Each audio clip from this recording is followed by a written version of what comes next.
தமிழுக்கு நிகர் தமிழே, தமிழனுக்கு நிகர் எவரே. 2 அடியில் நம்மால் எதுவும் செய்ய இயலாது என்று எண்ணும் மனிதனிடத்தில் 2 அடி குரலில் எதையும் நம்மால் செய்ய முடியும் என நம்பிக்கையை ஊக்குவித்தது திருக்குறள்.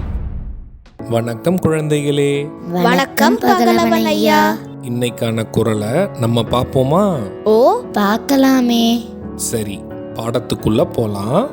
இன்னைக்கான குறள் அதிகாரம் 39, இறைமாட்சி.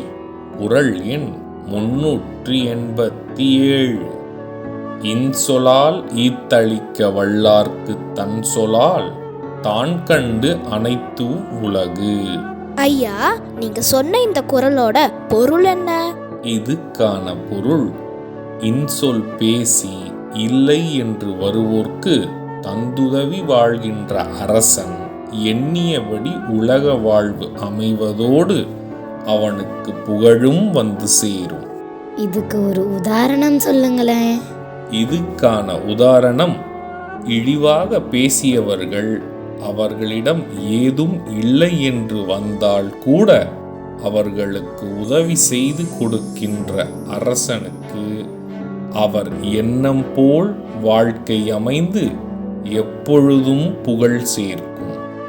நான் சொன்னது உங்களுக்கு புரிஞ்சுதா தீரன், இலக்கியா?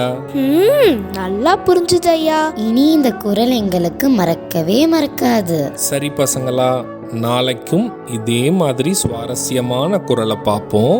நீங்க வீட்டுக்கு போன உடனே என்ன பண்ணணும்?